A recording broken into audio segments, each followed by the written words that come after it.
Next method is spore formation. Some organisms like some type of fungi, algae, mosses and ferns, they reproduce by forming spores. Spores are tiny cells which may be motile, means they are capable of movement, or non-motile, which cannot move. They may be surrounded by thick wall that protect them against unfavorable condition. As they are very light, they can float in air or water and get carried to different places. They manage to reach such places where the conditions are suitable for their growth and development into new individuals. Suitable conditions. What does suitable condition means? Suitable condition means right amount of moisture and availability of food and warmth which is required for their survival. So most of the bacteria, they produce spores that serve as a resting or dormant stage of the bacterial cells, which means they these conditions they help bacterial cell to overcome unfavorable conditions.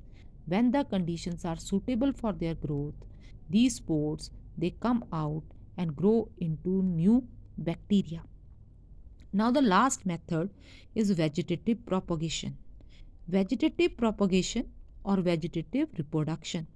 This process takes place in certain plants which do not produce seeds or whose seeds are not viable, means healthy.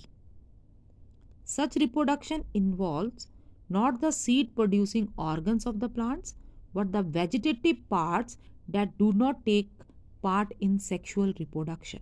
Now, what does vegetative parts mean? Vegetative parts means roots, stems, or leaves.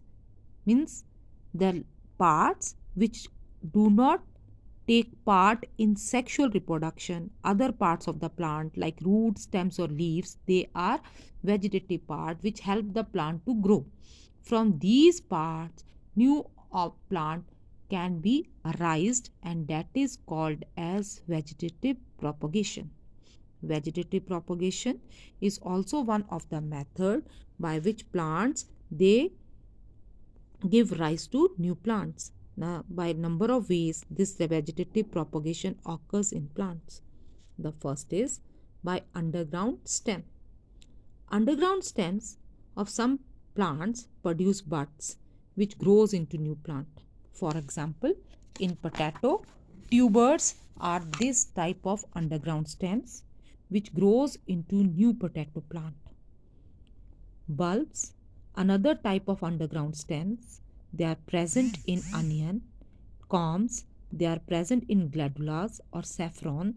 They are also underground stems which give rise to new plants. In ginger, rhizomes are present. These are the rhizomes which grows into new plants. So this is one of the method of vegetative propagation. Now second is by subaerial stems. In some of the plants, a branch arises from the base of the stem and it grows horizontally over the ground. You know that stems they always grows upward, but in these type of plants where vegetative propagation occur by the means of subaerial stems, there after growing straight, some of the branches of the stem, like this is the main stem, some branches of the stem they start growing horizontally, and there they touches the ground.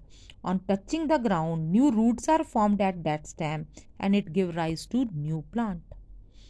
Chrysanthemum, mint, wood sorrel, they produce or they reproduce by this method. Now next, by leaf buds. Plants like Bryophyllum and Kalanchoe produce buds at their margins, and these buds give rise to new plant, and this is also one of the method of vegetative propagation. After this, the next topic is advantages of vegetative propagation. The first advantage of vegetative reproduction is it is responsible for continuation of plant species that cannot produce healthy seeds. A plant capable of this mode of reproduction can survive in unfavorable conditions also. Such plants they get mature early than those which are reproducing by seeds. As here only one parent is required. So offsprings or the resulting plants they are the exact copy of the parent plant, means all the characteristics which are present in parent plant will automatically come in the resulting offsprings. Next is disadvantages of vegetative propagation. Vegetative propagation results in production of offspring that have the same genetic or hereditary material. So sometimes if certain weak characteristics are present in the plant, they keeps on going from one generation to another generation. Vegetative propagation allow a plant to produce a large number of offspring in a very short time, but dispersal of seeds is absent in these plants. So all the plants growing by vegetative propagation they grow at the same place. So as they are growing at the same place, they are competing with each other for nutrients or another that resources required by the plant, and by which all the plants as they are not getting enough nutrients or other resources they become weak and do not give good yield. Now next topic is artificial vegetative propagation. This we will start in next video.